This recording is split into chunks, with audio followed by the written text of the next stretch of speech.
And so he's like, yeah, well, if you want to think about surrealism as like a schmurgle and a melting clock, then that's really a commentary on bloody economics and stuff. And shut up. No, that's the best fucking summary of that movie that you could possibly have given. Like, I love you. I'm Melody Carlisle. And I'm Sabrina Bradley. And this is Heaving Bosoms.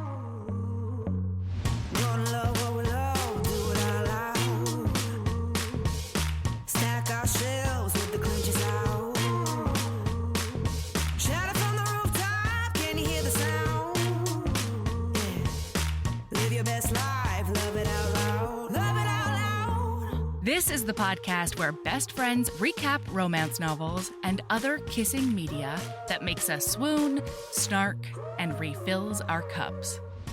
Whether you've read the book or are coming in blind, we'll lay bare every delicious scene and revel in the tropes and subgenres that make romance amazing.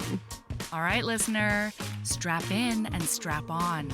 Headphones are highly recommended.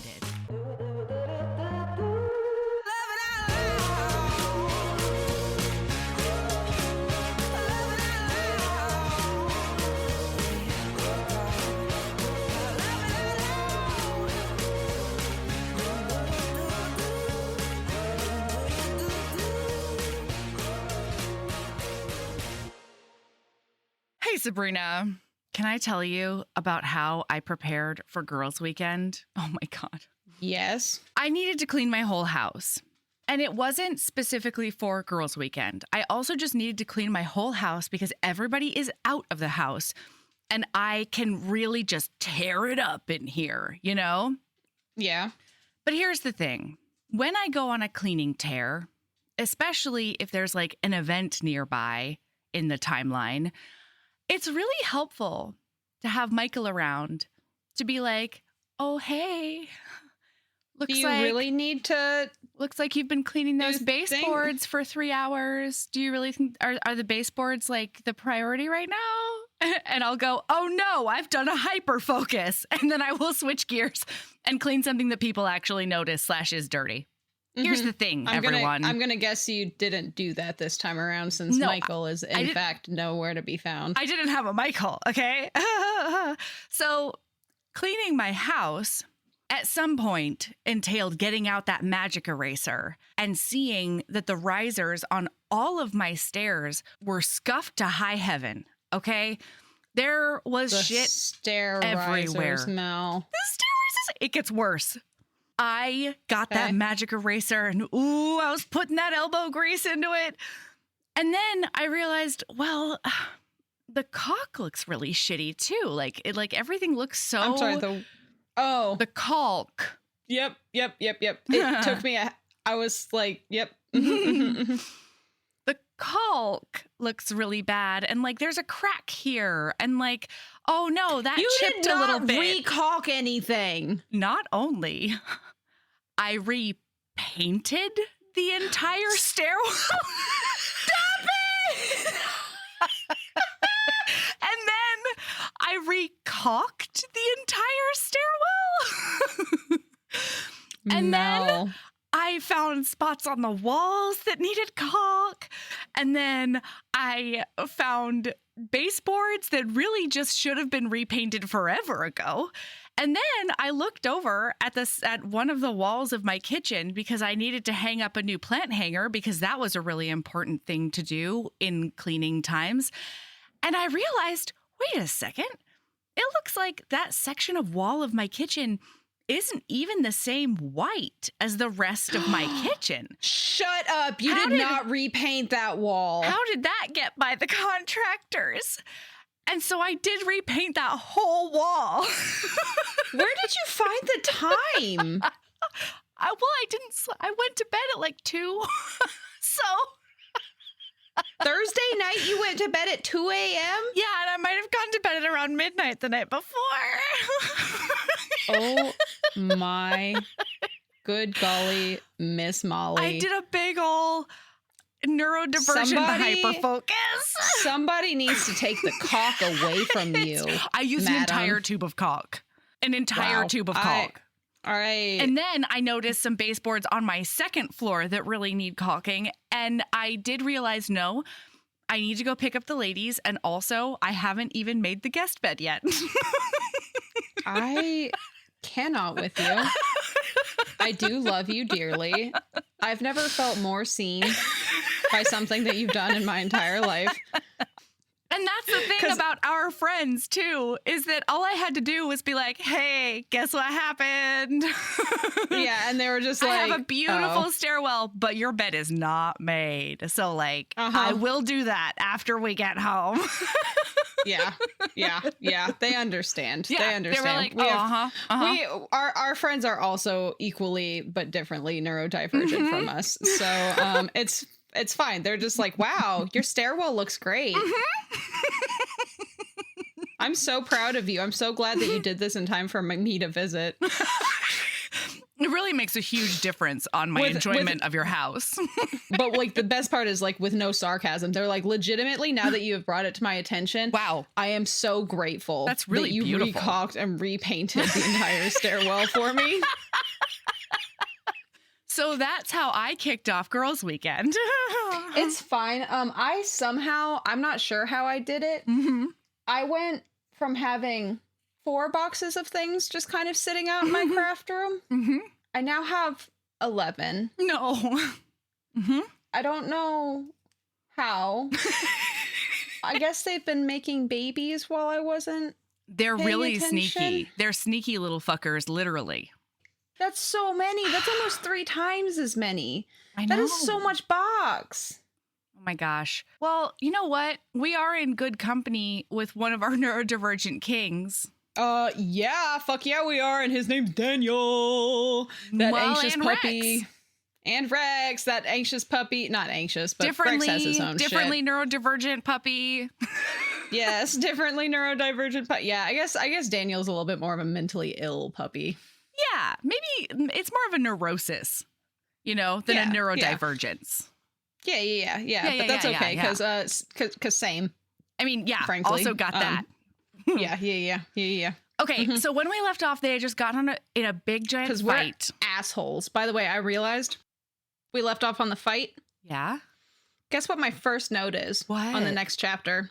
The coffee place has made a drink named after Daniel. You remember? Yeah, I remember your lady love that came out of nowhere. My love yourself that came out of nowhere. It's because we hadn't gotten there yet. We literally get there immediately afterwards. It's fine.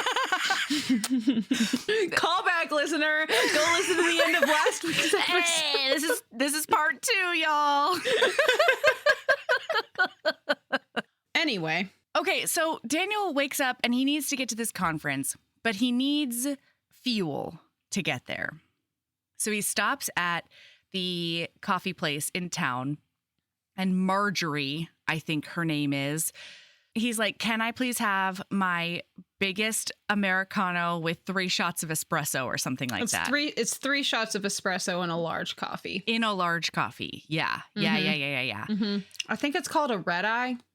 From when I was a barista. I think if I remember right, that's a red eye. Nice. Is a large coffee or a coffee with espresso added. Cool. Anyway. So she's like, well, I would like for you to look up at the menu, sir. And he looks up and there's a drink that is the Daniel.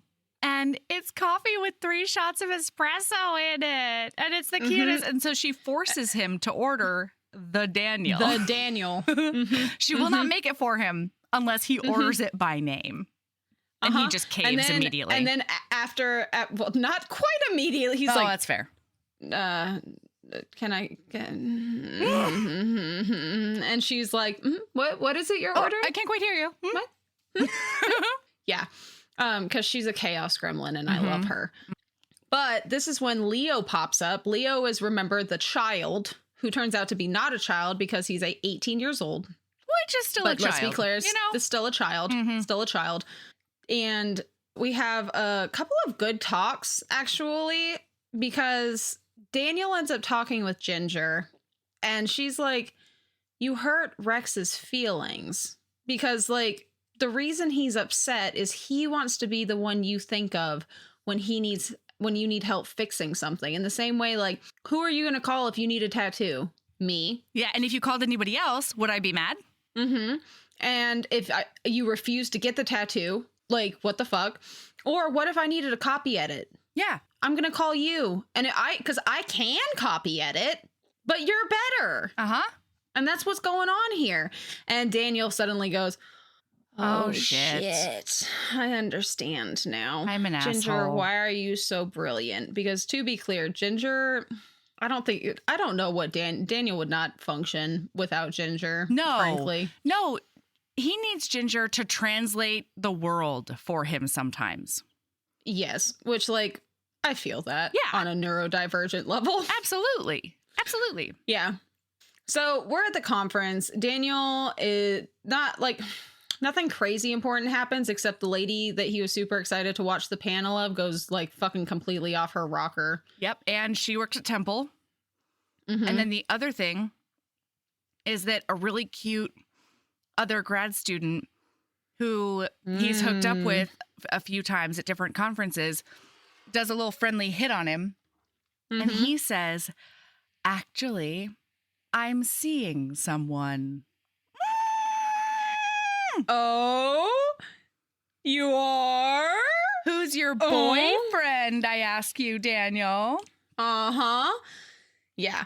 Well, this is also when we learn about a nightmare Daniel has been having. Mm-hmm. So we find out a couple of different very important things in this chapter. Mm-hmm. So firstly, we find out what the nightmare is, and we don't understand the cause of the nightmare yet, but essentially the nightmare is him getting beat up brutally and then left on the ground miserable, and then bricks fall on him, and then he wakes up suffocated and screaming. Yeah. And he hasn't had the nightmare anytime he's been with Rex. Well, that's not true. Oh, wait, no, that's not true. He has because one he was time. glad that he didn't wake up screaming, but usually it hasn't. But yeah, it's been a while since he's had the nightmare, but it's come back. We will dig into that a little bit later more with Ginger. So the other thing is we learn more about Richard and that relationship, and we find out that we find out right now what the nightmare is about. So we learn what the nightmare is about. We learn that the night that he walked in on Richard. So what happened is, as far as he was concerned, he was in a relationship with Richard. Mm-hmm. And then he For forgot 2 a book. years. 2 years. He forgot a book at Richard's house. He went by Richard's to pick up said book. And when he got there, Richard was making out with somebody against his door. And he was like, what the fuck? And Richard did not even look shamed or anything. And he just looked him dead in the face and was like, He said, it's not like we were exclusive or anything. yeah, how bourgeois. Don't be so bourgeois, Danny. It's not like we were exclusive. And Danny's like, huh. News to me. Sure thought we were exclusive. And you were my boyfriend. Alrighty then. So that's less than great. But the night after, though, he was walking home from work and the bar that he worked at paid him cash. Yeah. And when he was walking home, God knows why this happened, he gets mugged. Like, bad. Like, I'm not going to go into detail, just trigger warning, it's bad. And the nightmare is from that. Like I said, dude has hella PTSD. Yeah, absolutely. Understandably, too. Like, it's not great. But it just kind of all comes together into this big smorgasbord of him being afraid of relationships, having all of this trauma surrounding the end of the relationship, not only because Richard was a fucking dick, but also because he immediately got mugged. It's a whole thing. So when he goes to sleep that night at the conference, he puts on the cooking channel because Rex That's how Rex learned to cook. Was the cooking channel. Yeah. And he realizes that, like, okay, I'm going to immediately fix this with Rex. It was silly of me to blow up at him. I will try to fix it. But when he calls him the next day, he can't get an answer. So he's like, that's really weird. Well, and he's called a couple of times. Yeah. So he decides just to book at home. He's like, I'm done with this conference anyway. No big deal. I'm just going to drive and just go immediately to Rex's house and see what's going on. If he's okay, whatever. And so when he gets there, oh man, I almost said Ginger because one of my first dogs was named Ginger and she was the best. Anyway, sorry. Aww. Marilyn comes to the door and it's obvious like she's not been put outside in a while. And it's kind of obvious that she's a little bit hungry. And he's like, what in the world is going on? And so he goes into the house and it's dark and there's no noise. He gets all the way back into the bedroom and Rex is just in bed. He's like a lump in bed. And we find out that Rex gets migraines. And he's had a really, really bad, like debilitating migraine for the past almost 2 days, at least 24 hours. Yeah, it's because it started Friday night. Friday is when he left for the conference. It's now Sunday morning when he gets back. Yeah. So he takes care of Rex and, you know, gets him soup and they chat and rest. Doesn't he like crawl into bed with him? Doesn't Rex want to snuggle? He also gets some medicine down him by hiding it in, because Ginger also gets migraines. And so he has learned to get medicine down somebody with a migraine by hiding it in applesauce. Oh, that's right. So that you're like, it tricks your brain. And it ends up working and Rex starts feeling better. And it was just really beautiful because now Daniel understands a little bit more about why you are vulnerable to get help. But it doesn't make you weak. Exactly. Which is what he has always felt. It makes you weak. And in this Florence Nightingale moment, see what I did there? I still don't get the reference. Oh, Florence Nightingale was that famous nurse people talk about. I know she's a nurse. He's nursing him. Oh. He's at his bedside nursing him. Oh. That's a much broader. I thought you had a very hyper specific example. No. Okay. No. Okay. I'm on this train with you, Neil. Oh, interesting. So anyway, he realizes that it's really fulfilling for the person that you're allowing to help you as well. You're not just taking, you're also giving satisfaction to the person who is giving. Yes. And that is sort of a revelation for him. And I think it's especially pertinent for somebody whose primary love language is acts of service, you know? Yes. Like that's huge for Rex. It's especially huge for Rex. Yeah, both giving and receiving. Exactly. Like this is huge for him. So Rex starts feeling a little bit better and we learn a little bit more about Rex's time growing up. Mostly that his mom would basically adopt stray dogs. Yeah. And then whenever they moved, they would just leave them. And what comes up out of this conversation is the idea that things come into your life when you need them. And partly, so Daniel asks him, do you think that's true? That things come into your life when you need them? And Rex says, I don't know, because then we would leave. So we came into their life and then left them. But then I think about you, how you came into my life that night, you and Marilyn. And I don't know, maybe there's some truth to it after all. Oh, so swoony. Yeah. It's just beautiful. And then we learn a little bit more about Rex because we learn what kind of men Rex likes. Heyo. Because we're talking like, so the way that his mom had him come out to her basically is she already had a suspicion. Yeah. And then she was like, are you more like, are you more of a Marlon Brando or a James Dean? Like which do you like more? And I don't remember what he said. Those also weren't the examples. I don't remember exactly what the example was, but he was like, oh yeah, this is totally normal. And then the mom was like, cool. Thank you for sharing. Yeah. Cool. And he made a statement that was kind of wild. I could see this though. His mom almost seemed happy that he was gay. Because it meant that she could be the leading lady in his life. And I was like, oh, That is I don't know that I love that at all. rough. I don't love that That's very much. terrible. I don't like that at all. Mm-hmm. Like, oh. So on one hand, I want to know more about his life with his mother. And on the other hand, I don't want to know any more than I've already learned.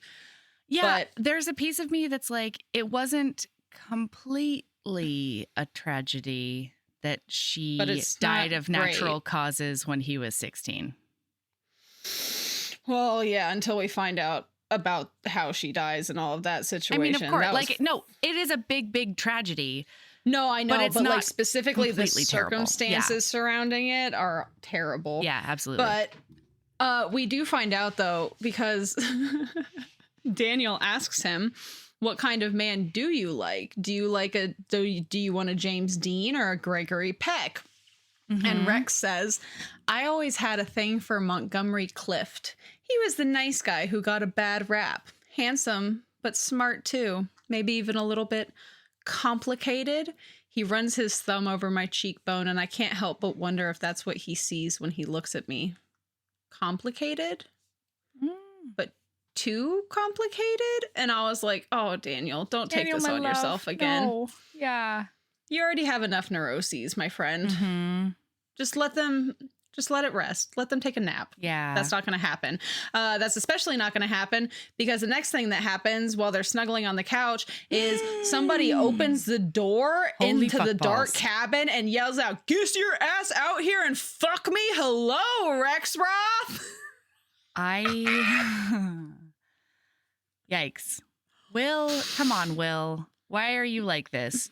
So we find out like a blonde surfer model walks in. Okay. Oh, yeah. Will is so hot. Will is he is a sexy man. The beauty structure that a lot of people currently subscribe to, he is top notch. All right. So anyway, he comes in and Rex is like, okay, like, hello, Will, hello. Have I told you about Daniel? This is Daniel. Daniel. This is my boyfriend. But he doesn't say that. He doesn't say that. And then he's like, Daniel, this is Will. And Will and Daniel kind of have a little pissing match about well, Rex. yeah, because Daniel's freaking out. He is not handling this unexpected visitor very well, especially because tonight is the night he told him about Richard. Yes. And Rex was so understanding, and he looked at him and he was like, I just need you to know that I would never do that to you. And then all of a sudden, this dreamboat walks in being like, fuck me, hello. When was the last time that happened? How Quick question. Are you together? Do we think that Rex Roth is actually his full name? I don't. Maybe because his mom was kind of extra. Yeah, I don't could hate see it. his name actually being Rex Roth. It just made me laugh because I when I liked read it, it. I was like, is that a real name? I didn't Google it. I just whimsied it. But I wonder if I it just- is. I'm gonna find out. I was just curious. But yeah, so he decides it's time to get the fuck out of Dodge. Yeah, he can't. And Rex, so he does, I actually hated something Tell me. that Rex did. It's very clear that Daniel is jealous, okay? And uncomfortable. And Rex puts a hand on my shoulder, turns me around, no doubt sensing bad energy between us. But he's not looking at me like he's pissed that I want to punch his friend in the face. He's looking at me with satisfaction, like I finally did something right. Like maybe he likes the idea that I'm jealous. Oh shit, I am so fucking jealous.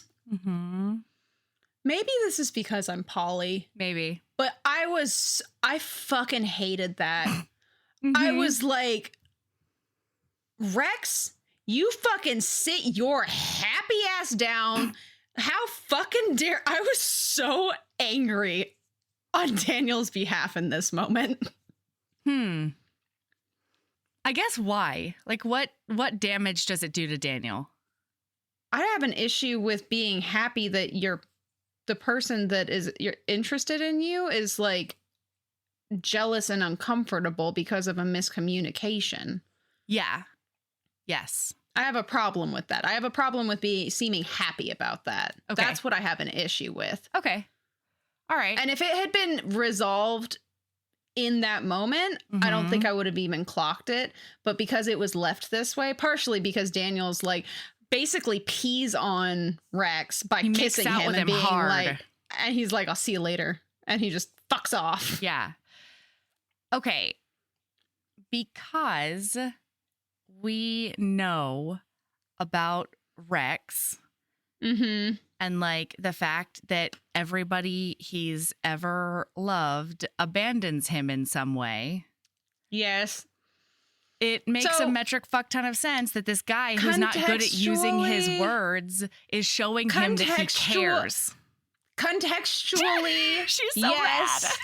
I can understand contextually in this specific situation with these specific people because like I understand it because this is Daniel. He won't put it into words. Yeah. But this shows that Daniel gives a fuck enough that the thought of him being with somebody else is a thing. I understand. However, so here's my stance on it. Okay. I don't recommend it, you know? I don't recommend getting satisfaction from your partner showing extreme jealousy the first time they see that they might have some sort of competition. Maybe, kinda. Don't recommend it, but I get it. That's fair. You know? Well, I did have the moment though where I was like, I say fucking dumb shit like that to my friends all the time, even ones that I haven't fucked. You know what I mean? Like, because I'm just a fucking weirdo, okay? Like, I don't know I fucking make jokes like that all the time. So, like, I did not immediately jump to, oh, well, obviously Will and Rex. I would have. I would have immediately jumped to that. Well, maybe not like are fucking, but definitely like have a history that has not been mentioned to me, even though we've talked about exes already. You know? Yeah. Yeah, like, I can see that. This feels like it's coming out of nowhere when I just told you about a really important ex in my life today, and you have not divulged anything about a very important ex in your life, if you're even exes. Oh. Yeah, that would be my issue. Well, like my biggest, I guess, and part of this is like me personally in this situation, I'd be like, why didn't you just tell me? Like, why? Yeah. Why would you just not share that information? Yeah. But also, I guess we weren't exactly expecting Will to come in out of nowhere and be like, we find out later that Will normally tells Rex ahead of time when he's coming into town, but he didn't this time because romance reasons. Yes. So he leaves and he's like, every single fiber in my body tells me that I need to stay there and make sure that nothing happens between them. But I'm not going to do that. I'm not going to do that highly unhealthy thing. I won't. And so he goes home. Well, and so Daniel on his way home, though, runs into Leo and offers to teach him to fight. He's like, you are going to get laid or get laid out, and I'm going to make sure that you don't get laid out. Yeah. Yeah. And so he invites Leo over to Rex's house, to Rex's front yard to learn to fight. And his thinking is like, it's a private enough space that is also spacious enough to do a fight club without creating a lot of attention. It being a problem. Yeah. Yeah. Well, so then Rex calls later that day after Daniel has gotten home, and they make plans for them to have dinner that afternoon. Yeah. And Rex lets him know he has internet now. Oh, yeah. He's like, hey, just casual stuff. If you need to do any of your work at my house, or if you need to do any work, you could totally do it at my house because there happens to be internet here now for totally casual reasons. And then while this is happening, though, Daniel is telling Leo about this. And Leo goes, dude, he totally bought you the internet. That's so romantic. Yes. And Daniel says, Daniel just stares at him. Come on, it's so obvious. You use it, right? So he got it for you. Oh man, I thought you were supposed to be smart. And then Daniel thinks to himself, I have to call Ginger right away and tell her that I have found the human being that we would create if we ever had a child. And I was like, that's the most beautiful thing I've ever read in my life. Because I have moments like that sometimes where I meet youths and I'm like, oh no, it's like I had a love child with Lauren. Like, what the fuck? Okay, interesting. I love it. Like, it's just wild. So they end up having dinner, but Daniel, because he doesn't know how to check the fucking weather, shows up at Rex's house looking like a drowned rat. And Rex loves it and hates it and loves it and hates it. Rex doesn't know what to do with himself. I felt like I saw Michael in this moment. Okay. He's just like, the weather is a thing. You know? The other day, we were walking out to the car, and Valor, because sometimes she's super shady, I just hear her in front of me walking beside Michael. And she goes, hey, Dad, why is Mom not wearing a coat? And then Michael goes, because she's a grown lady and I can't. I was like, oh, no. You're like, I stepped in it this time. I made my choices and here I am going into the world. It's cold outside, but I ain't got no jacket. You're Daniel. I don't feel it. I have a molten core. You're Daniel. I'm Daniel. Yes, and Rex is Michael. Rex is like, come on, man. You're so cute. But come on, man. Yeah, I'm also definitely a Daniel. But except in kind of the opposite way. I would have too many layers and then be upset. Yeah. Luckily, usually I'm in my own vehicle, so it's not a problem. But when I go someplace and I'm not going to be in my own car, I will, for a day outing, I will come in with 3 bags. I went on a date a couple of weeks ago and I was not the one driving. And I showed up with a backpack with 3 craft projects in it. No, Sabrina, you knew you were going to fun places. Well, but we were going to be in the car for an hour and a half one way. Yeah. And so I brought multiple craft projects just in case. Just in case. I had my purse with 2 charging cords, 2 batteries, a block to plug into something, and just in case he did not have one in his car, a USB thing that I could plug into his cigarette lighter. Cigarette lighter, yep. Not that you can use those for cigarette lighting anymore. I am who I am. I love it. I love it. I can't wait to travel together because you will just have me covered. No. Do not be under the misapprehension that anything that I bring is going to be useful. I'm going to have 3 bags of shit that will not actually be necessary, frankly. So like my purse, I could literally live out of my purse. Even like, you know what I mean? Like I'd be fine out of my purse for a while. But I will definitely have probably an extra jacket. And great, I won't have one. A bag of snacks. Great. Or not snacks. Nope, not snacks. Crafts. That makes sense. Yeah. When we went into New York yesterday, I was the only person not wearing a coat. I was wearing a crop top sweater though, you know, so it was fine. Truly. I would have been so cold. The only thing that was cold were my hands by the time we like got to where we needed to be. You know what I mean? I was super comfy. So what's going to actually happen is when we are anywhere, if it's cold, I'm just going to glom you and wrap you in my jacket so you can heat me up. And then when we have to walk someplace, you'll evacuate. Okay. And then evacuate your jacket premises. Yep. Okay. Because that's what I do. If I have warm friends, I will just walk up to them and like waddle up to them with my jacket and I'll like open it weirdly and then just like engulf them. And then I'll just hold them for a little while. And then when it's time to walk, I'll just like slide them out and like That's perfect, frankly.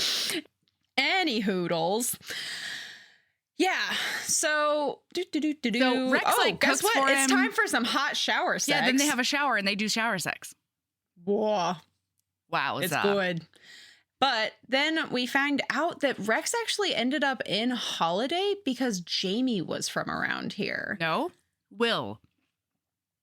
No, Jamie, because Jamie had always talked about how he would show him Michigan winters because they lived someplace warm when they met. And so Rex ended up moving up here because he wanted to see what Jamie was talking about. And it was a way to be closer to him after Jamie died. Right. Oh my God, fuck, I forgot. Oh, fuck. Which is like the saddest thing in the entire fucking world. Yeah. And that's where he met Will. Will grew up there. Yes. Yeah. And also Will is younger. So we never find out exactly how old Rex is. We know that Daniel is 30 and Rex is probably somewhere in his mid 30s. I think he's like 32 because right now Will is 26. Yeah. And Leo is 18. Yeah. Yeah. But I think that Rex, it was stated earlier. Well, but that's the thing is we never get an exact number. It's just basically Daniel saying, he's probably somewhere in his like mid-ish 30s. Oh, right? I don't know. I don't remember. All I'm saying is you a cougar, my friend. You're a cougar, Rex. Wow. Because he would have been what, 32 probably? When he was going after 22-year-old little Will who just graduated college? I was thinking more like 30, but yeah. That's still 8 years. Absolutely.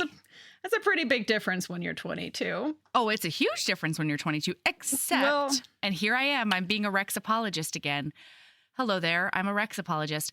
I wonder if it's not actually that big of an emotional gap because he was so painfully shy for so long that like he might have like even less romantic experience than Will does.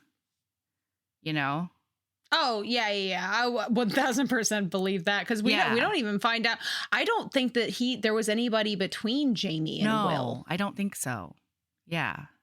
So like that's fine, but it just makes me laugh. I like to think of Rex as being like I like a young man. I like a younger fella. Like a younger gentleman. Well, and right now, what is Daniel 27? So they probably 30? have 30. Okay, so they probably have like between 3 and 5 years between them. Yeah, 3 to 6 years in between them. That like, no, are you kidding me? I'm 30. I would not even think twice about dating somebody who's 35 or 36. Yeah. Like that's well within my age range. Granted, I have a very large age range as far as a lot of people would be concerned, but like, well, going up. Not going down. There to we be clear. go. I like that clarification. Yeah, I can't. Like, I will go much higher than I will lower. I just can't. I can't. I felt like that when I was a youth too, though, because I've moved out, was paying for my own shit when I was 18. Yep. And then I'd meet like 21-year-olds who'd been like at their mother's teat their entire life. And they'd be like, I was like, we're different animals. Yeah. Like, yeah, Michael's 5 years older than me. It's a good age range. Yeah. I feel like 5 years is a good. Pretty nice. You know, we're going to go with it. Rex is 35 and Daniel's 30. He does like a younger fella. He likes a younger fella. And this younger fella's name is Daniel. Oh boy, yeah, it is. So Rex basically though is like, "Hey, Daniel, I know that Will and you did not get off on the best footing from get, but it would mean a lot to me if you gave him a chance because he is my best friend." Yeah. We dated, but we're just best friends now. Yeah. And Daniel does agree to do that. But first, I think it's important that Daniel's like, I do have some questions to make sure I fully understand the situation. And so he gets some romantic history, and then he's like, okay, and when was the last time you had sex casually? Well, especially because Will knew who Marilyn was. Yes. Which means that it would have had to have happened between February and now. Yeah. And so he's like, April. It happened in April. It has not happened since then. And Daniel's like, okay, that's fine. You didn't know that I was moving back to Michigan. In fact, you thought I wouldn't because you knew that I wasn't very impressed with your tiny town. This tiny, stinky little town. Yeah. So they go and they have drinks, and Will's just a wheedler. He just likes needling people. He is such a pain in the ass. Yeah. And like I see one of my friends is very much like Will. And it just, I was like, I kind of love it. I'm just thinking about you. Ah. Yeah. So anyway, they go back to Daniel's house. Yeah. And Rex agrees to stay over. And this is when, like right around here is when Daniel, I don't remember the specifics, but this is when he tells Leo that he'll teach him how to fight that Friday in Rex's front yard. Yeah, because he asks Rex if it's okay. And at drinks, Rex is like, I don't understand why we would do that. And he's like squinting his eyes a little bit. And then he's like, you know what? That's fine. That's fine. Fine, whatever. Well, and so this was a quote that made me swoon a little bit because they get back to Daniel's house and Daniel says, sorry, my bed's so uncomfortable. And Rex says, it's worth it. And then Daniel says, I just like you so much. How do you do that? And then he falls asleep because he's just a sleepy, sad boy. And we love a sad boy, and we love it when they're sleeping. God. I love a sleepy, sad boy. Sleepy, sad boys always say the cutest shit. It's true. So Leo ends up coming over. So we zippy zap. Leo is over learning to fight, and then Will gets in on it. And I was like not shocked, honestly, that Will knew how to fight. No. Growing up in some place like Holiday, seeing how Leo is, I'll bet it was way fucking worse 6 years ago when Will. Most 8 certainly. years ago? Yeah, 8 years ago. Oof. And so they're tussling. And then Rex sees what's going on and fucks off inside. And when Daniel goes after him, Rex is basically having a panic attack, which is when Daniel goes, oh my God, I fucked up. I'm so insensitive. Rex has said over and over and over again that he doesn't like violence. And then I not only invite Leo over to learn to fight in Rex's front yard, but Will and I get into a tussle and start rolling around on the ground, like shoving each other. And like Rex is not okay. No. And so he goes up and he hugs him from behind and he's like, hey, I'm really sorry. And they end up in a chair and Daniel is straddling Rex while they talk. And it's just the sweetest thing in the whole wide world. It's just precious. Also, this is when Daniel is reassuring him. So it wasn't the last time. This is when he's reassuring him, like, there's nothing you could have done. Like, I understand that you hate violence, but there's nothing that you could have done. I'm just teaching Leo because Leo needs to be able to stand up for himself or else he's going to get hurt. And he realizes out there that Leo is never going to be a fighter. That's never going to happen. No. So he's just... No, because Leo's a precious little baby. He's the sweetest little package. Yeah, they're just teaching him to like get out of it and like do enough to be able to run and escape. So anyway, they play Pictionary. Well, but first, as he's straddling him, Leo walks in, like barges in. And he's like, whoa, hey, oh, wow. What's going on over here? Whoa, geez. Leo is so horny. And he's so cute. He doesn't know what to do with himself. And Daniel. He doesn't want either of them specifically, but them together. The idea of them together is like too much for Leo. It's so fucking funny. So they all end up staying over for dinner and they decide to play Pictionary. And it's so fucking funny because Leo and Daniel can't draw worth shit. Yeah. And then Will and Rex obviously can't. Oh, well, not obviously. We haven't told you. Will's like a graphic designer or something like that. And Rex draws plans. Like he's a very unsurprisingly, Rex is just good at everything. And so does these like methodical, good drawings. And one of my favorite parts is they were given the talking heads as the Pictionary, and Will's just like yelling things out. He's like, corpse, mummy, mannequin, a guy blowing a bubble, a guy blowing a bubble through a straw, a guy fishing with his mouth, 2 guys mouth fishing, 2 guys blowing bubbles. Come on, Leo, what the hell is that? Wait, fellatio. Come on, Daniel, you gave the kid fellatio? And Daniel's like, I can assure you, I did not. Absolutely not. And then he's like, the best he's part, like, 1 guy sucking cock. No, 2 guys sucking each other's cocks. Like now he's just fucking with Leo. And then at the end, because Leo's like, oh my God, what the heck? And then right time before is running time out. Ends, and Will goes, talking heads. Bing, bing, bing, bing, bing, bing, bing, bing. He's known for most of that time, and he's just fucking with Leo about blowjobs. So have you started the 3rd book yet? Yeah. Oh, and how far are you? Is it not good? Far. Is it amazing so far? Mm-hmm. Okay. Mm-hmm. Yeah, it's when Leo moves to New York for college. School. He goes to NYU. Is the 2nd book about the guy that we learn about, that we see towards the end of this book? Is that who the 2nd book with Colin is? Yes. I'll just say yes. Mm-hmm. Okay. Anyway, so yeah, this was where my thing is I have the note, oh no, a ship has sailed with Will and Leo on it. Yes. So then Will takes Leo home, and then he comes back, and Daniel falls asleep on Rex. And then he sure fucking does. And then Daniel wakes up and doesn't tell anybody that he's awake, and so he gets some inside baseball conversation between Will and Rex. And Will's like, hey, he likes you a lot. And Rex is like, ooh, you think so? Like he's obviously excited about it.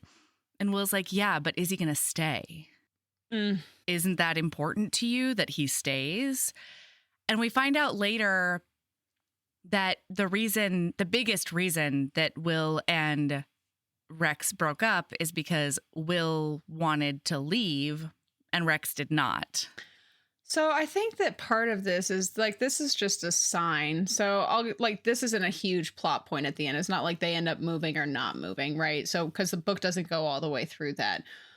We hit a point where this is just another sign that it wasn't meant to be with Rex and Will, because he would have gone with Will if it was love, if it was true love. You know what I mean? I don't know that we know that now. Oh yeah, not quite yet. We know that. I'm looking at this omnipresently as their god. Yep. As you are, and will always be. All hail Sabrina. Except I'm not the god. Roan Parrish is the god. Oh wow, yeah. Way to sell yourself short. But you're right. It's fine. I accept my limitations. I'm just the voyeur. I'm the universe's voyeur. You're one of the sister goddesses. Okay. You heard me. Okay. All right, fair enough. So we zippy zap a little bit into November, where Rex is the most precious thing in the entire world and makes Daniel a brand new handmade kitchen table. Yeah. Yeah, he and fucking Daniel does. actually accepts it, and because he realizes that this is, whether or not Rex intends it to be, this is a test.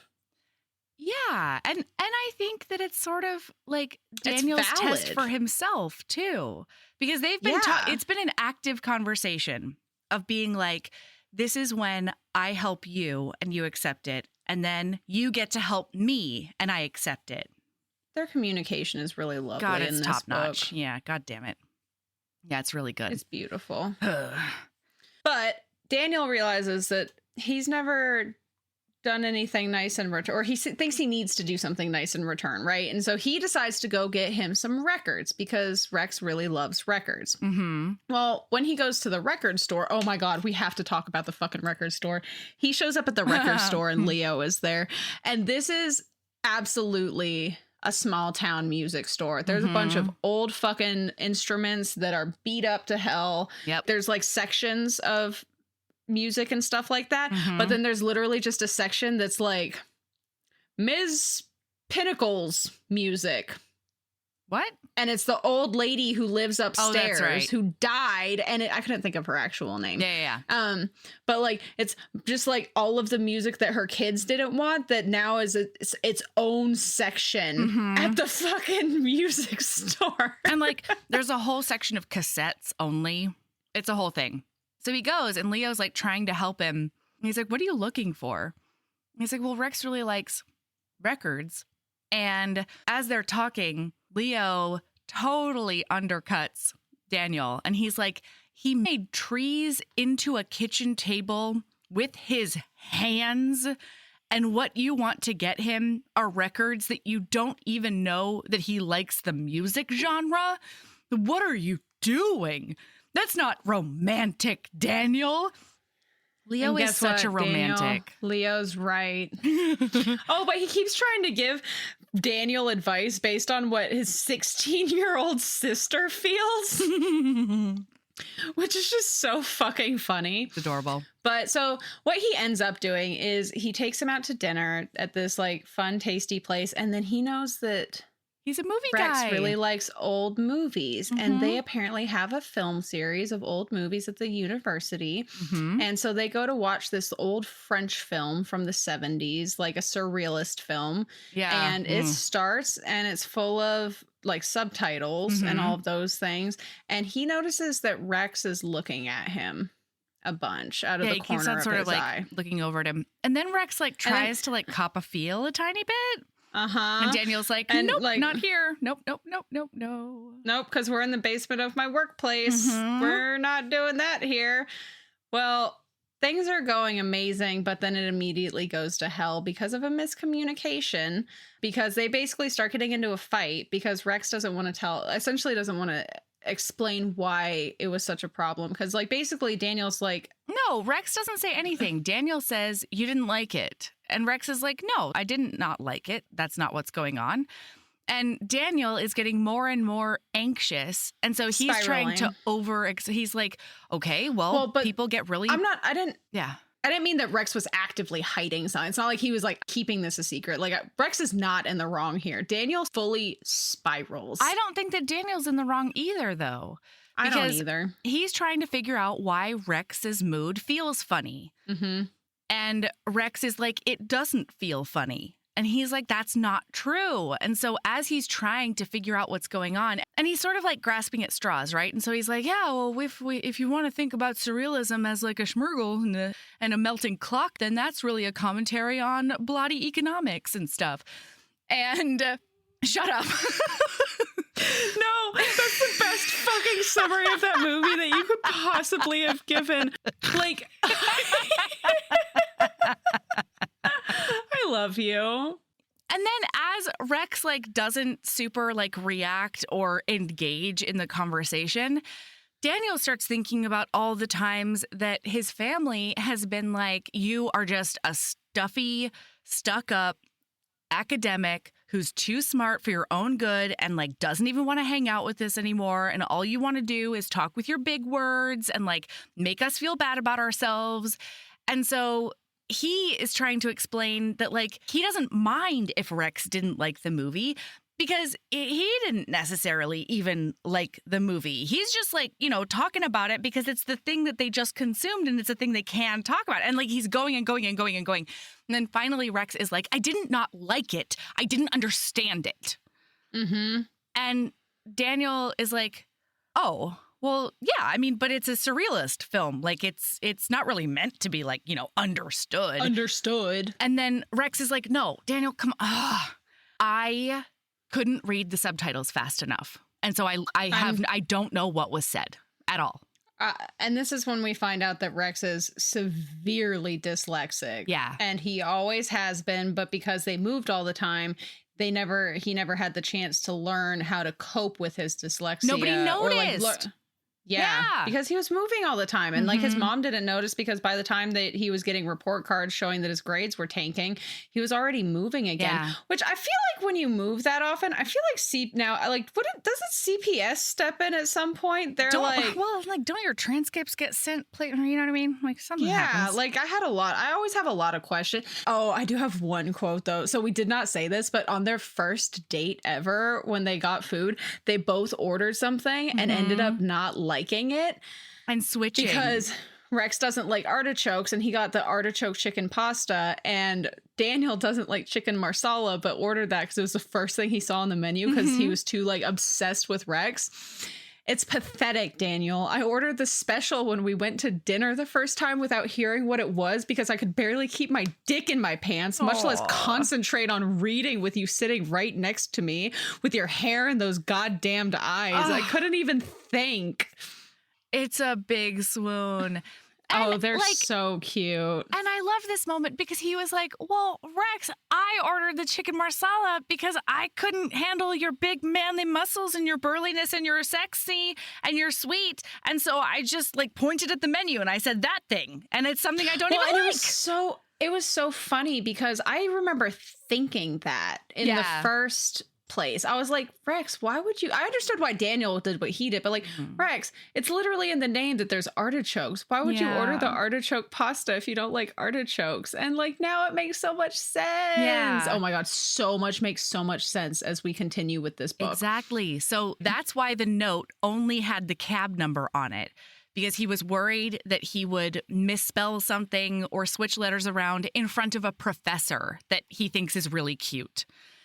And then when Daniel asked him for his number and he asked for Daniel's number instead, it's because he's not confident that, especially being nervous around a cute guy, he'll be able to like write his number down and it'll definitely be correct. Yeah, that's why he doesn't text. That's why he doesn't text. That's why he doesn't have the internet. That's why he shut down when the website thing for the woodworking business came up as a possibility. Yeah, like so many things are starting to click for Daniel, and he's like, "Oh my God!" And the reason it never came up is he was working so hard to make sure that there never came up a situation where he would have to do that, like communicate like in any written way. Daniel realizes that as they've been dating, Rex must have been exhausting himself masking his dyslexia. And the biggest reason is because, he does it around a lot of people, but he especially wanted to do it around the super hot professor academic boy who reads and writes for a living that he really wants to kiss. Yeah. And he didn't want him to look down on him. And that's also why that conversation about his students being such fuck-ups who don't pay attention in class and don't know what a thesis statement is and can't write their way out of a wet paper bag really hit Rex in the wrong place. Because it's not about effort sometimes. It has nothing to do with effort sometimes. It's just whether you can or you can't, and whether if you can't, whether you have the skills to deal with. Yeah. Both like from your childhood and then, support now. And after. And I love this because Daniel's like, oh, well, no, this just makes sense. And then he's like, okay, so that's why you didn't have the internet. And Rex was like, yeah, I get really bad migraines if I read too long on a screen.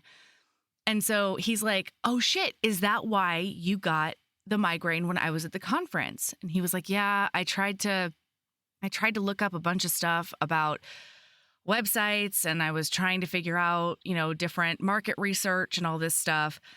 And Daniel's immediately like, oh, well, that's fine. So here's the thing. I'm great at research.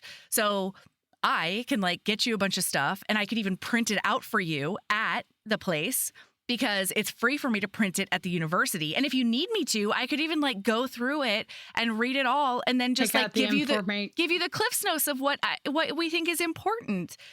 Can I give you my headcanon? Yeah. you may not remember, but there was a scene where, so I clocked the dyslexia like way in the beginning. Nice. So like all of these scenes, and like I said, I literally just read Audited by the Anubis, and that's a plot point in that book, right? And that so doesn't like discount your Sherlock Holmesness, though, you know? This is true. Yeah. This is true. Actually, I probably would have clocked it anyway. Every book that I've ever read where dyslexia is a thing, for whatever reason, I clock it. I don't know why, but or certain little things like that. But yeah, I was a Daniel. That's okay. I was Big a Rex. old Daniel. So my headcanon, there was a scene where they run into each other at the library, and Rex has a bunch of printouts. This happened after they had a conversation where Daniel was like, don't tell me that my writing's good. You've never even read anything that I've written before. Yeah. My headcanon is that he went and found articles that Daniel had written. Yeah, he did. Mm-hmm. Yeah, he talks It's about not confirmed. That. Doesn't he talk about that? I don't remember that. It's my headcanon. Maybe I don't care if it's actually in the thing. You're right. It's your headcanon so hard that you incepted me. It's our headcanon. No, yeah, you did it. No, and that works. And Rex a couple of times has to be like, so just to be clear, in your enthusiasm, loving this from you, I can read though. You understand that, right? Like I am able to read. It just takes me really longer. Long time. Yeah. And like it's hard to do on screens, and it's frustrating. And it's especially hard for me to do when I'm nervous. And Daniel's like, yeah, completely. But like I'm really good at a lot of that stuff. So why wouldn't we just like, do the life hack, the power couple life hack situation? I love it. Super cute. I love it. Beautiful. It's perfect. And then Daniel is like, so that's why you won't text. Now that I know you're worried about the spelling issues, and I promise for it not to be an issue, is it okay if we text? Can we text now? Can we try? And he's like, I've literally never texted, but I'll give it a shot. Yeah. And the first text Daniel ever sends him is, hi, I miss you. Mm-hmm. Oh. Well, and in this conversation too, it was really lovely because Daniel is like, hey, everybody has different skills. And like, I have no idea how you turn a tree into a fucking table. And I don't even know that I could learn it if I was interested. And like, that's something that you just do naturally. That's just something that you're geared towards. And that's amazing. And so it's just a matter of having like different skill sets. Like you're, because at one point Rex is like, I'm not stupid. And Daniel's like, of course you're not. What are you talking about? Of course you're not stupid. Yeah, no, you're fucking brilliant. It's just in different ways. Yeah. Well, because like hell, just look at the way that Rex has learned to cook. Rex is like a fucking genius in the kitchen, and all of it is because if he can watch somebody do a thing one time, he can do the thing one fucking time. It's so mean. Which we also find out partially, though, that the reason that he got good at cooking is because he didn't really have a choice, which is very sad. Because growing up, he had to cook. And so, like, if you suck at cooking, you still got to eat the thing. Yeah.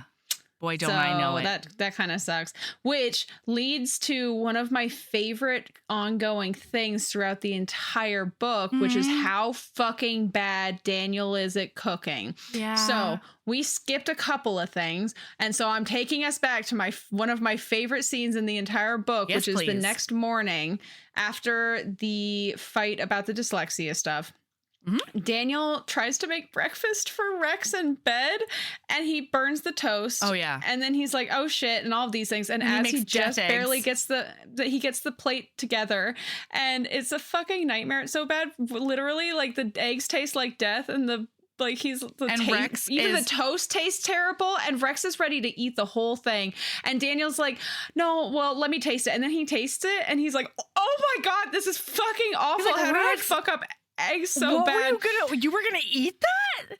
Well, and then Rex goes in for a kiss, and Daniel says, "No, get away. You taste like death eggs and fire toast." And Rex says, "Yeah, it's the thought that counts, though. It's the fact that you did a thing for me." Yeah. And it's just so fucking sweet. Then, so there's a lot of scenes where Rex is kind of teaching Daniel to cook, right? Mhm. And this is a great example of what we were talking about last episode about how as much telling as there is in this book, it's Mhm. not exposition to explain things specifically. It's just stories. It's like hearing somebody tell It's their past life downloads. story. Yeah. Yes. It's what? It's past downloads. It's like context downloads. You know? Oh, What? intriguing. Oh yeah. Mhm.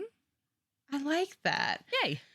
Well, anyway, so this was a quote that I really loved where Daniel's being super careful to cut. So he's allowed to help cut things. Mhm. And he's super perfectionist about cutting up the stuff, right? Making it exactly the same size. And he's very methodical about it and slow.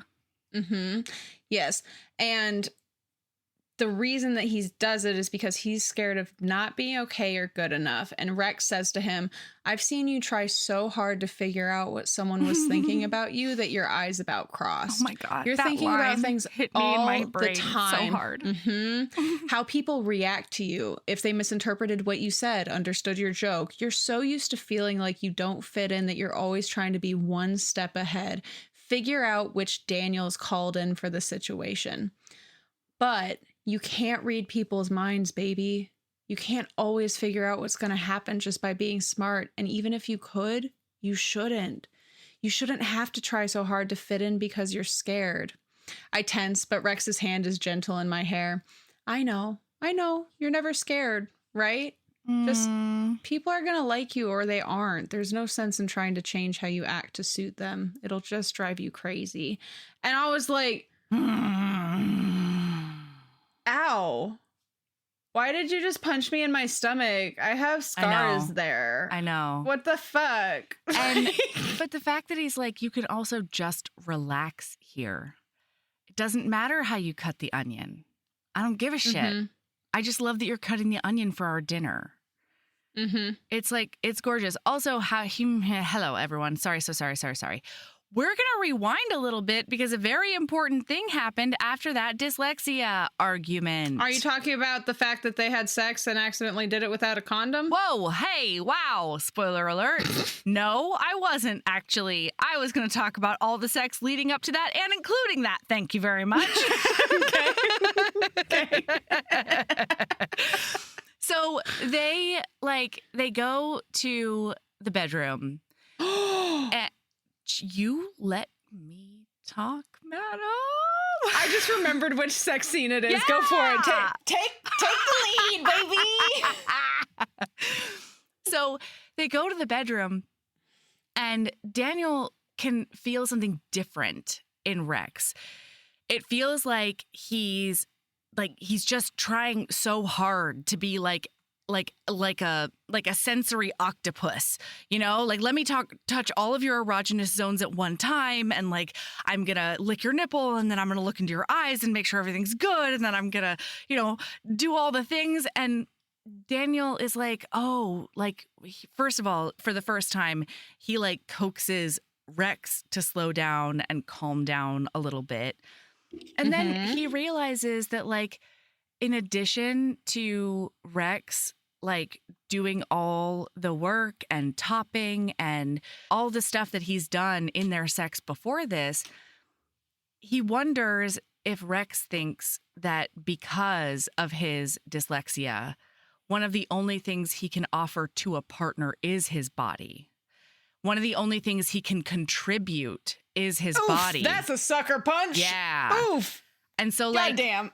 That's why he might eat so healthy. And that's why he's always like super cut and buff. And like, maybe that's why.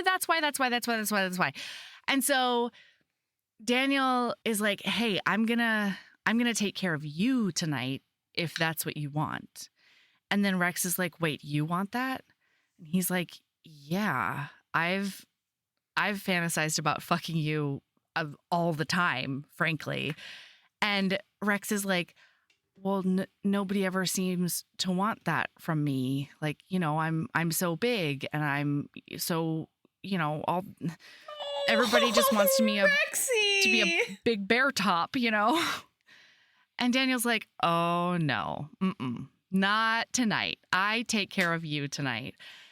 And good fucking Christ. Does he take care of him? It's so good. Hot. And like, and Daniel tender. makes him, they start like with Rex on his stomach or knees or something like that.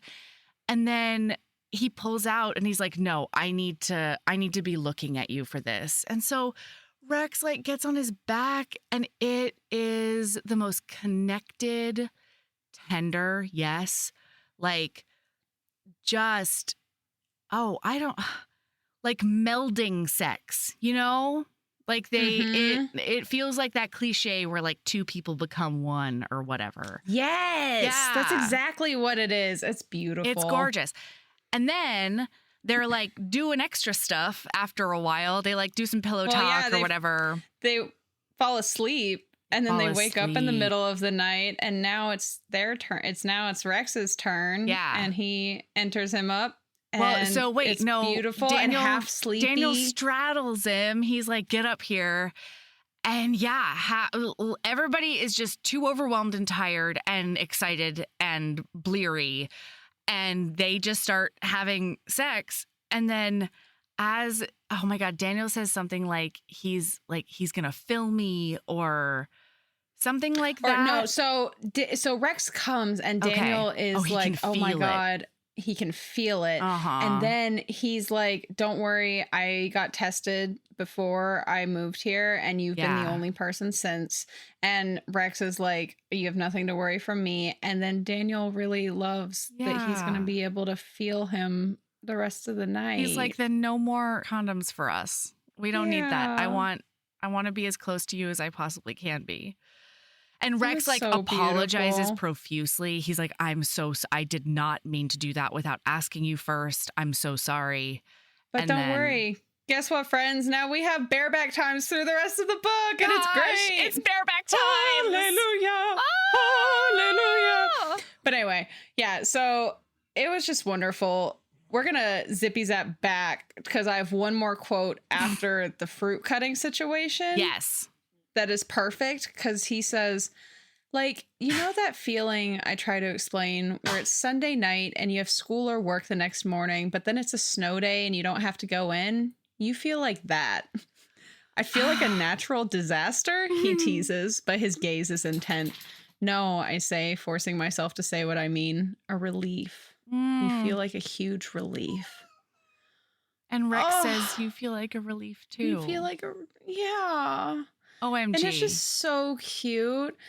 Then Daniel's a ding dong and fucking so Will is leaving. And Daniel confronts Will about not saying anything about Rex's dyslexia. And Will fucking reads him the riot act about it. Cause he's like, guess what? That wasn't any of your business. And the reason that you need to be fucking careful is Rex is so used to people leaving and he never knows when somebody is going to be here to stay or if they're going to be on the next train. Like, how fucking dare you make these assumptions, blah, blah, blah, blah, blah. And Will says, I didn't tell you because I didn't think that Rex would want to tell you. And if I'm really thinking about this, I don't think he did tell you. I think something happened and he had to tell you.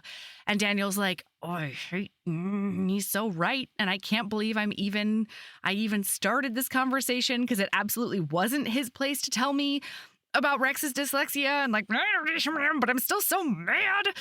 And Will says, like, you need to be careful and you need to, like, choose your future actions real carefully because Daniel has gotten a job offer back at... Wait, whoa. Not yet. No, not yet. No, not yet. No. That has not happened yet. Not yet. I'll tell you that much, listener. All right? Not yet. So sit down.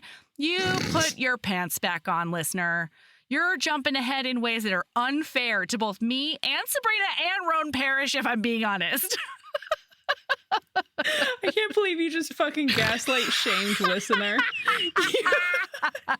She's a gaslighter. Oh my God.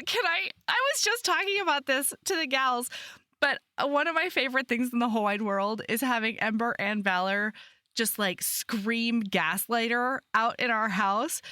And especially when Valor first started singing that song, because she sings it with like all the confidence in the whole wide world. And so she started going, gaslighter, denier. No, denier. Because she was like 3 or 4. Yeah. Hey, it tracks. I fucking love that. That's fucking adorable. It's really fun. One of my favorite things is young people, like, and when I say young people, I mean like Valor people who just sing these songs like they know. They know what it's like to have that broken heart. Oh, yeah. Like what it's like to have that abusive ex. Absolutely. What it's like to, like, they've been through the ringer. They know. It's my favorite thing in the whole world. They're with you, sister. All right. I know one of my friends has I think she's 7 or 8, and she sings A, B, C, D, E, F, U. Like, my God, who hurt you, child? She's like, F you and your mom and your sister and your dog and your broke ass. Listener, heavingbusinesspodcast@gmail.com. Do any of your kids or any kids you know sing songs? What song? What's the song are they? too? Like I want to know what song. You know what I want? Yeah. I want you to send me all of these songs because I want to make a playlist. Yes. And that playlist, I'm going to make a public fucking playlist of all of these songs, and it's going to be called Songs That Kids Really Feel. Yeah. And we will post it. Yes. I love it. Please, heavingbusinesspodcast@gmail.com. Just a reminder. So then after that, Daniel does invite him to Thanksgiving, and Will's like, yeah, I'll come to they that. have this whole fight, and then Daniel is like, in his brain, he's like, Will is completely right. Because to be clear, Daniel and Will are too similar. Yeah. Is what it is. They know. That's why they rub each other so hard the wrong way. But then my next note is literally, I want Ginger's book with the hot Ginger, because we find out that Ginger is seeing somebody and he's a dreamboat, and I want that book. It's the 4th book. You're welcome. It's the spin-off series. So there's the 3 of these and then like a quasi spin-off series. And the first one is Ginger and her beau. And then I think the next one is one of the beau's brothers and some other dude that we haven't met yet. Am I making all your dreams come true? Christmas in February. I know. This is my belated birthday present. You telling me all of the, I'm like, I wish that I want this person's book. And you're like, You're welcome. You're welcome. It exists. So it's time for Thanksgiving Day, and literally the most important thing that happens on this day, literally my only note, is that Daniel continues to be terrible at cooking and tries to boil bacon. And even the 18-and-a-half-year-old baby Leo is like... Leo is horrified. He's like, you're a war criminal. You must be stopped. This is against the Geneva Convention. How fucking dare you? So then we kind of zippy zap along, and it's grading time, which, like, if you have ever known a professor, that last week during finals, you ain't doing shit. Especially if you're an English professor or like somebody who has to read and like look at a bunch of essays instead of just a multiple choice. Oh my God, it's fucking terrible. Yeah, you have your own finals. There's a really important end note. Yeah. While when he finishes grading, because Daniel thinks to himself, I shake my head to clear the fog and squint at the stack of essays in front of me. It's page after page of potential and futurity and possibility, and for the first time in a long time, those seem like good things to me. Oh, he sees a future. He's excited for the future for the first time. So then he hasn't seen Rex for that whole time because he's just like, I need to hole myself up in my office and just grind and grade until it's done, and then I can take a month and a half off. I'm so excited. Hell yeah. Yeah. So then Rex is like, okay, come over to my house when you're done, and I will make you dinner, and I will take care of you, and it will be great. We will reunite. And so he goes over to Rex's house, and they do all of that. And like, he falls asleep at the kitchen island, like knocks his head on the island because he falls asleep so hard. And Rex is like, oh, he's a sleepy boy. Getting you to bed right now. Yep. And then in the morning, they do hot shower sex. Mm-hmm. When does he get that job offer, I ask you? Not yet. Come on, man. Because what happens next is he wakes up the next morning and gets ready to go home and get some laundry and gets a phone call that his dad is dead. The dad happens before the job offer? Whoa. Mm-hmm. Okay. Yeah. Yeah. His so dad is the dead. next morning, his dad had a heart attack. And there was this really beautiful moment where Rex says to him, "Let me help you. Let me help you."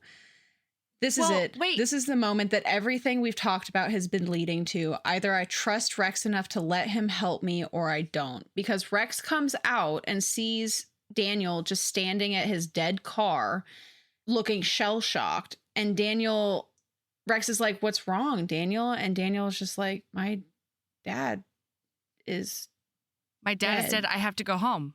I have to go home right now. And he's like, "Okay, yeah, you were going home to get your laundry." And he's like, No, home. I have to go Philadelphia. I have to go to Philadelphia right now, home. Yeah. And Rex is like, "All right, let's fucking do it." Daniel's like, "No, that's crazy. You can't drive me home. That's a crazy thing to say." So Daniel specifically, he's like, "I can't ask you to." Yeah. And Rex says, "You didn't ask." Daniel, look at me. "Baby, I am so sorry. Please let me help." Yeah. And so finally, he acquiesces because this is the moment, right? They've been having these conversations about let me help you and then you get to help me. And then that's what a relationship is. And so Daniel's like, okay, this is the ultimate. He's going to drive me all the way to Philadelphia because I'm not Which fit I did to drive. Google it. I had to know. Okay. So I did find out that they're about 4 hours outside of Detroit and Holiday. And Detroit to Philadelphia is about 8.5 hours. So this is about a 12.5 hour drive. Yeah. And so that's a long drive. That's that's a 2-day drive. That's when you're tired. Yeah. And you're the only one driving and doing things. That's a day and a half drive. Not for me. I would do a 12.5 hour drive on my own too. But I think that he needed to take care of Daniel. Like he knew that Daniel needed rest. He needed to eat something and things like that. Yeah, no, it's 13 hours from New Jersey to Peoria, Illinois. And best believe. That's a 1-day drive. That is a straight shot. Yeah. Same. Several times. Are you kidding me? I went to one of my best friends when I lived in Lafayette. We drove to California and we did not stop. We took turns sleeping in the passenger seat. Love it. It was, by the way, I've never wanted to drive my car off the Santa Monica Bridge more in my entire life when I got to California because 30 hours Yikes. Straight in a vehicle. That's too much. 2 stops for food. And other than that, gas. No. That's a terrible idea. Rough. We did it. We fucking did it. It was great. Yikes. And then we took a 2-hour nap and then we went and roller skated around Santa Monica. Hell it was wonderful. So anyway, they get there. We're just going to kind of zippy zap onto this. So we get to their house at the car house. Boy, y'all, we've heard so much about these brothers and this dad.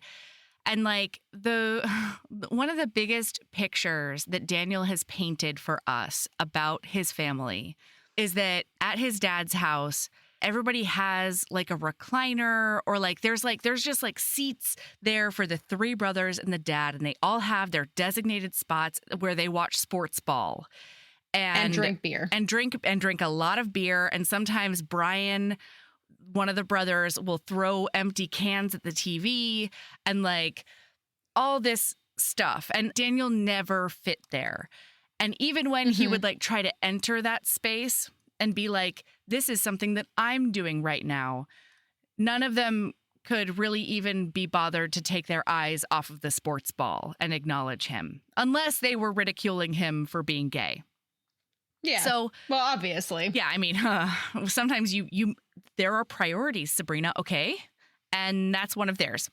So he walks in, and it's exactly the same scene, except that his dad's chair is empty. And he finds out that they called him 2 days after his dad died. Mm-hmm. And so he's like, hey, everybody, I just need you to tell me what the hell happened. What happened? You were all here with Dad. What happened? And they were like, he just had a heart attack one day in the office and he fell and that was it. And Daniel was like, he wasn't sick.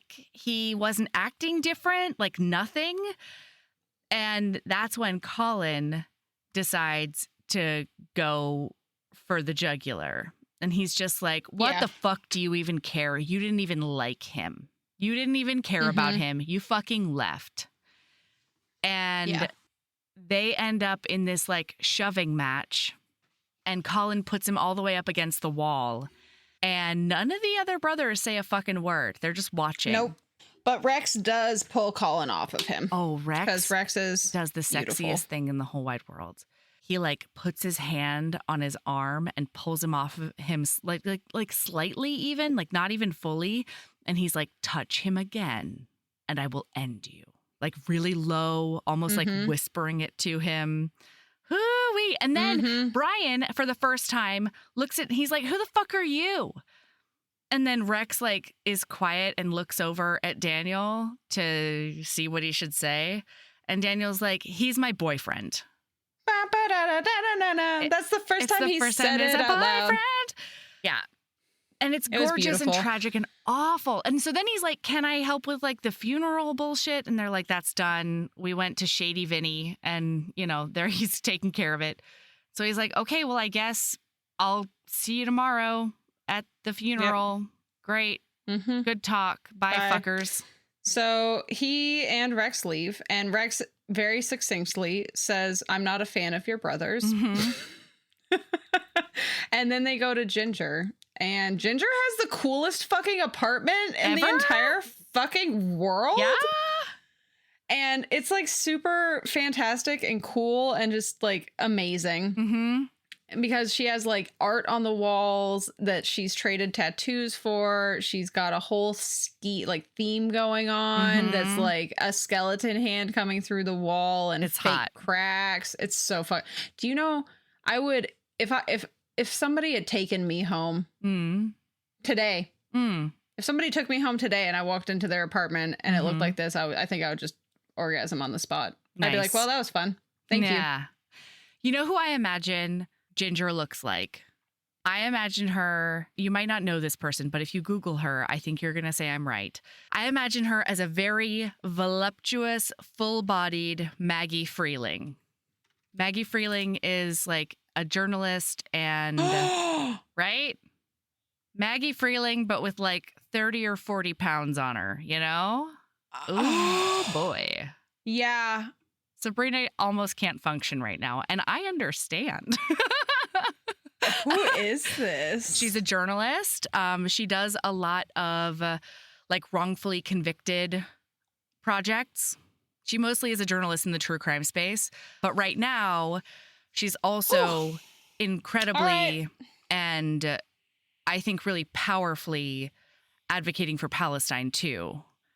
So fuck yeah. If you check out her social media, she's an amazing follow. Well, and she'll give you really good insight on like how to actually take action. There's been a couple of things that she's pointed me towards that have been, I don't know, it made me feel slightly better, you know, to do. Anyway, hello. There's a genocide happening. Did you remember? Anyway. Yep. Hey, so now we're with Ginger in Ginger's house. Well, yeah, and this is when we hear the meet cute from Rex's point of view. And it's fucking adorable. And it was just, read the book.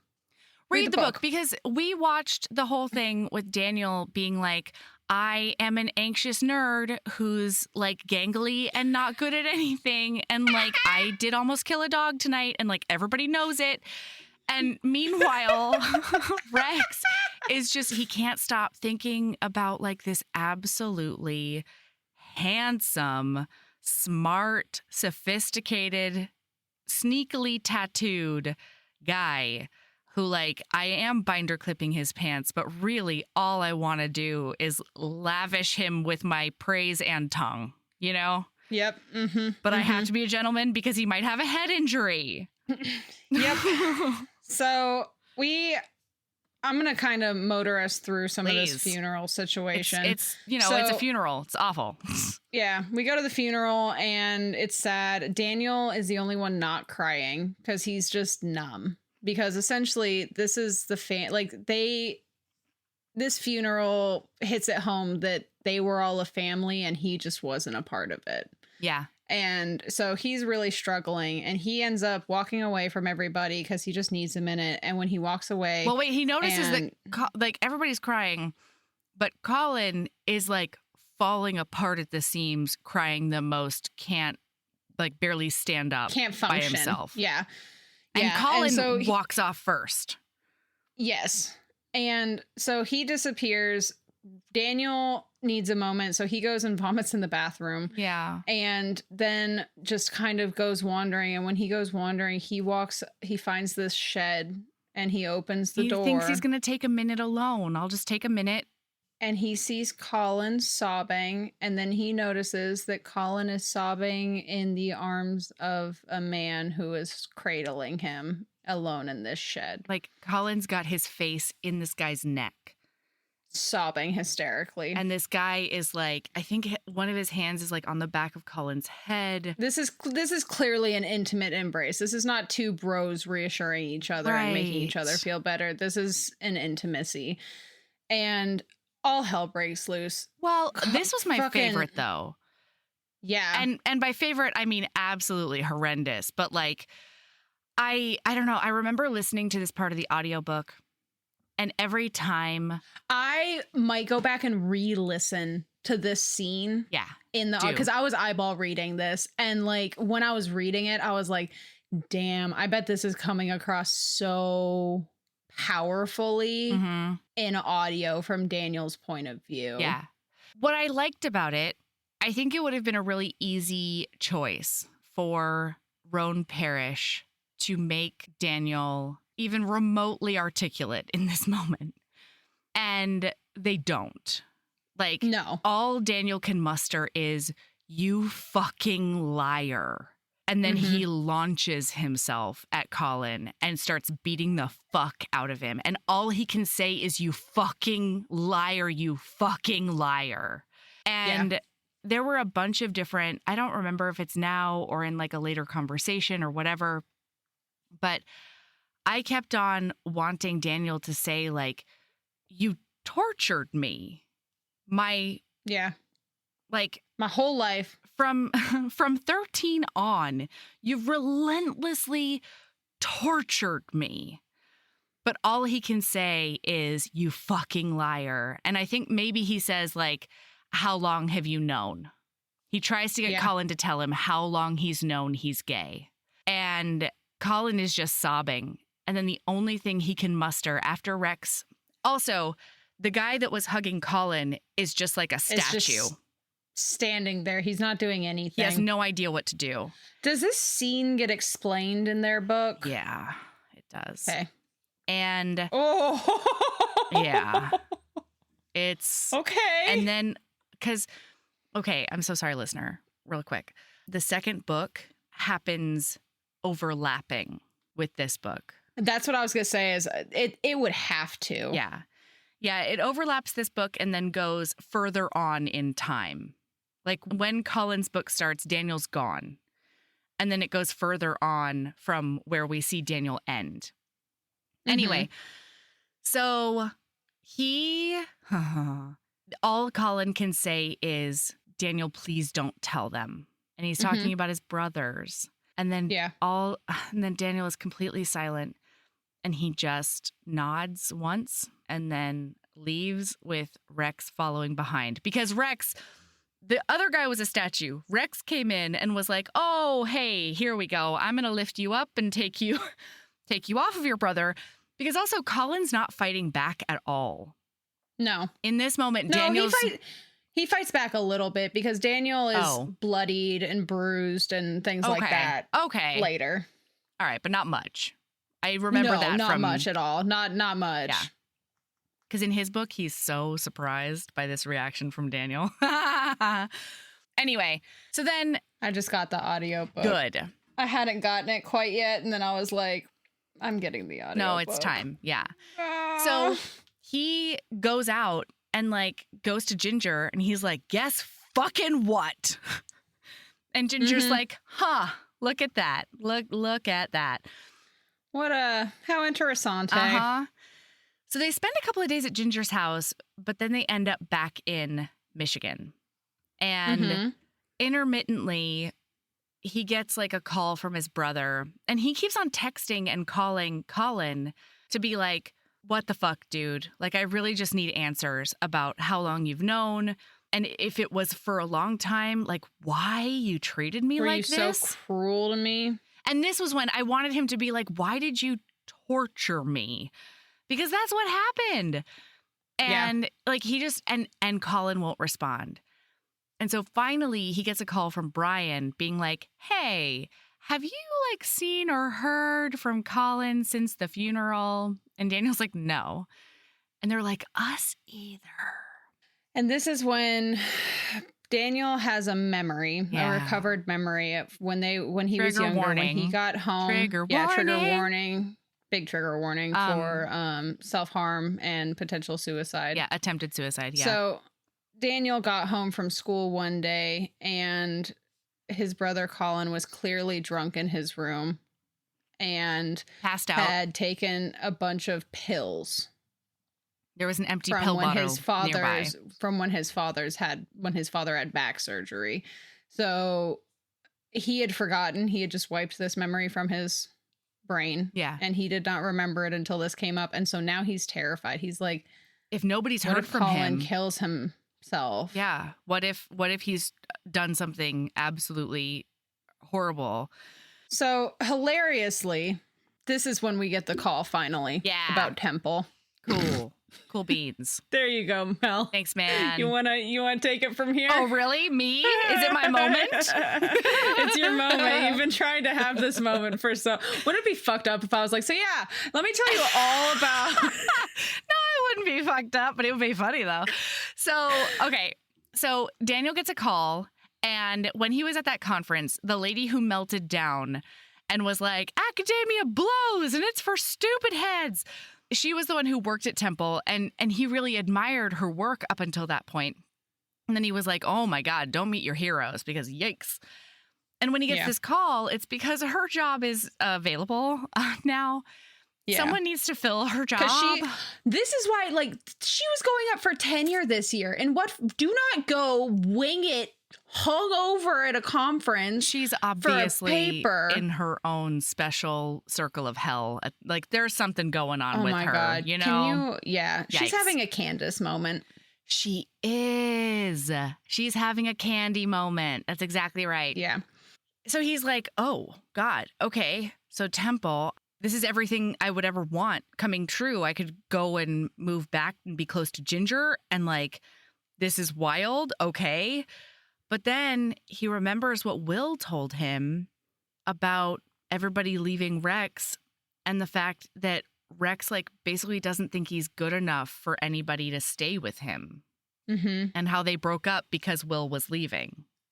Yeah, and how once Rex decides that it's time to shut down, he shuts down. That's it. There's no coming back from that. That's right. Will says that when he told Rex that he was going to move to New York, he felt like a gate shutter close. And he was like, Rex was still super helpful. He was still sweet. He was still all the things that if you added it up on paper is totally normal. But he was no longer emotionally available to me at all. And he wasn't vulnerable in any way. And so Daniel ends up having like Daniel has some time, needs to take some time for some hard thinking. And he is in an emotional state and he ends up having just a full ass mini breakdown. Yeah. And begs Rex not to shut the gate. Don't lock him out. And Rex is like mystified. Babe. Like he's like what cuddling him, being like what's wrong? And then Daniel explains what Will said to him. Yeah. And Rex is like, that's not gonna happen here. That's different. I will come with you if you take this job. He's like, my place is with you. You're my home. I love you. And then fucking Daniel says, I love you too. And he's never said I love you to anybody. No. I don't even know if he said I love you to Ginger. No, like, no, probably not. it was so touching. And then it was, okay, so I have a quote, 2 quotes actually from this book about love that, oh my God, they were so beautiful because I love you, he says. And somehow it doesn't sound like a grenade of found language the way it always does when I hear other people lob it at each other casually. Love you as they hang up the phone. Love you when they're running out the door. Love you as they race to class, already texting someone else. No, it sounds like something Rex has made up just now to try and tell me something real. I love you too, I tell him, trying to make the words real also. I really do, I add, feeling like my delivery was lacking. I sounded terrified, tentative. I believe you, Rex says. Oh my God, Good how fucking God. Roan, Parrish, friend. Hey, pal. How you beautiful asshole. Yeah, yeah, that. Exactly that. And then Daniel thinks to himself, can it really be this easy? Can you really just love someone and go about your daily business? How do you hold it all inside? And maybe that's the point. Maybe the point of I love you is that it is a tether, a connection so you can find your way back to someone even when shit seems huge and unmanageable on your own. A promise to help just because you care about someone. A promise to help that doesn't mean pulling away.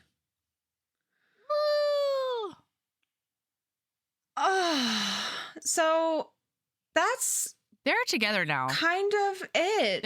It's like happening. There's some stuff that happens. This is that last chapter. They go Christmas tree shopping it's together. Great. They're a couple now. They have a picturesque Christmas. He moves in until they have to go. Yeah. He moves into that Thomas Kincaid painting and he makes it his own. He puts his butt all over it. Okay. And oh my God, something that we didn't say earlier. So we had Rex growing up, his mom really loved Christmas and she had all of these vintage Marilyn Monroe ornaments. That's right. But he has no idea what happened to them. Oh, we didn't even say this.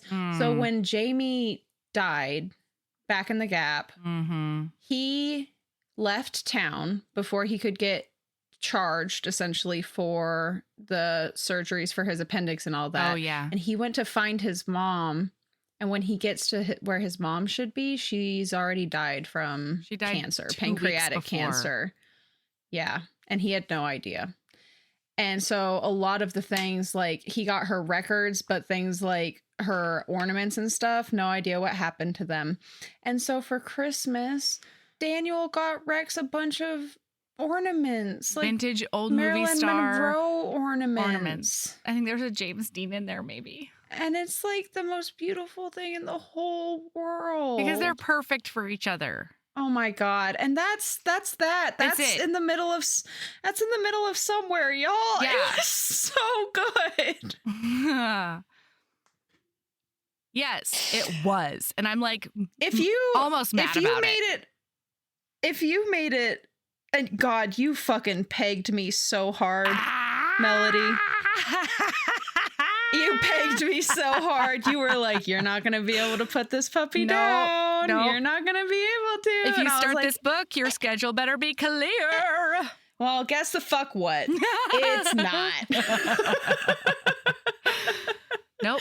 It's about to be a little clearer, but you know what? You're coping and thriving. It's fine. It's fine. I have a long drive next week, and it's just going to be me, myself, and probably the last book in this series. There we go. And it's going to be so good and wonderful. This was so, if you made it through this entire set of episodes and you did not go read this book, and you even at any point during these episodes, you thought to yourself, I might like that. I might. Just do it. Yeah. Just fucking do it. It's a beautiful book. Yeah. It is beautifully written. The sentiments, it is just... You and I have gotten really lucky with a lot of really beautiful, like... Seriously. Like just truly, like, heavy. Yes. Heavy. Like less lighthearted stuff lately, but, like, just such gorgeous prose. Like, it's just, oh. No, lately, like, we've really been reading books that are, I think you said it last episode, like meditations on the human experience. Yeah, I don't remember exactly what I said, but it was something along those lines. Yeah. And it's just... God damn it. This book made me learn things about myself. It reminded me things about myself. I got hella called out quite a couple of times reading this book. I was like, I think I'm a Daniel. Okay. I have a lady love. Okay, what's your lady love? All right. Of course I do. Earlier on in this episode, I did mention a one Florence Nightingale because she is the cliche nurse of, you know, the zeitgeist or whatever for the most part. However, my lady love is looking up and learning about, and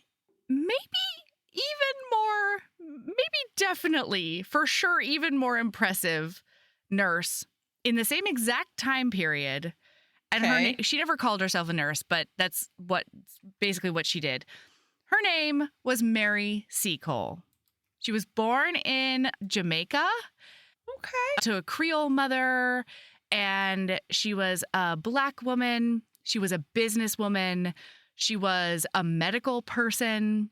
And one of the places that she served was during the Crimean War.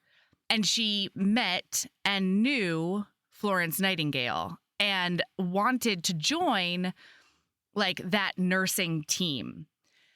And most sources that I've read about her in make it mostly clear that by the time Mary was like sort of dropping hints about maybe wanting to join that nursing team, Florence Nightingale wasn't there anymore. But she got rejected from that nursing team over and over and over and over. And so she just did shit on her own. Did. Yeah. I mean, yeah. And like, she was so good at her job. She had so much like ingenuity, like obviously, because she was doing the same job that white women were doing, except as a Black woman, you know, like it was hard enough as a white woman. Anyway, Mary Seacole is also a nurse that we can point to instead of Florence Nightingale. And if you want to learn more about her, look her up. She's great. Fuck yeah. That's my lady love. I love that. My lady love is HB Washcloths. I finished. Oh. So I have been fidgety. Mm-hmm. And I had noticed that I was fidgety, and so I needed something that I could work on that was a kind of a mindless hand project. Because I don't really like just mindless fidget stuff. Yeah. I prefer to be doing something. And luckily, I'm a crocheter and a knitter. And I decided that I was going to start knitting just little something kind of thoughtless. And so I'll post some pictures. Maybe I will. Well, you know what? Fuck it. I will. It's got some stains. This yarn is so fucking old. It's like, I think I bought this yarn 11 years ago. It's definitely been through the ringer. There are stains on it, but guess what? I made and finished fucking washcloth over the last 2 or 3 recordings. And I actually finished it within the first 5 minutes of this episode recording. And so since then, I've been working on my second one. Stop it now. I'm just cruising and I'm just enjoying myself. It's just a good mindless thought. I don't even have to think about it. I just am kind of going. I love it. And it makes me happy. That's my lady love. HB Washcloths. Knitting washcloths so that I have something to do with my hands. You're incredible. Wow. Any One hoodles? time I tried to put on a face mask while recording the podcast, and it was unlistenable as a result. So the fact that you can do... I don't know if it was unlistenable, but it definitely wasn't the same. And so we put it out on Patreon ages ago. It was when we recorded, maybe it was it Knit One Girl 2? I don't know. It was a book by Shira Glassman. I know that much. And yeah, I think it was Knit One Girl 2. We recapped it. And then after a while, I was like, you know what? I would like to put this out somewhere, but I don't know that it should be a fully public podcast episode. And so it's on Patreon. But yeah, the fact that you can knit whole ass, objects. I think it came out pretty well, it's too. Beautiful.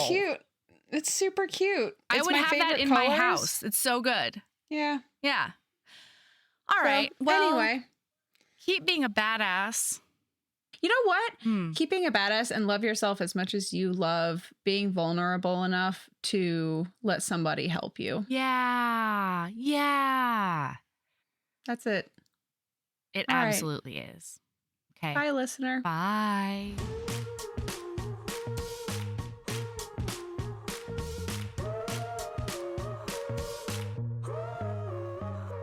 Heaving Bosoms is produced by us, Melody Carlisle and Sabrina Bradley.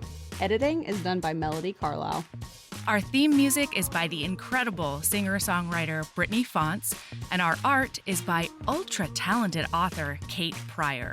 If you like our show, remember to follow us on your favorite podcast app, rate us 5 stars, leave a nice review, and of course, tell all your friends about us, even if they don't read romance. If you want to get in touch, you can email us at heavingbosomspodcast@gmail.com. If you want more of us, visit patreon.com/heavingbosomspodcast. You can also find us on Instagram @heavingbosoms, on TikTok @heaving_bosoms, and in our Facebook group, the Heaving Bosoms Geriatric Friendship Cult. Head over to our website to sign up for our newsletter, get our Reading Embrace printable, and check out my audiobooks at heavingbosoms.com. All right, we'll be back next week with more swoons and snark. See you then.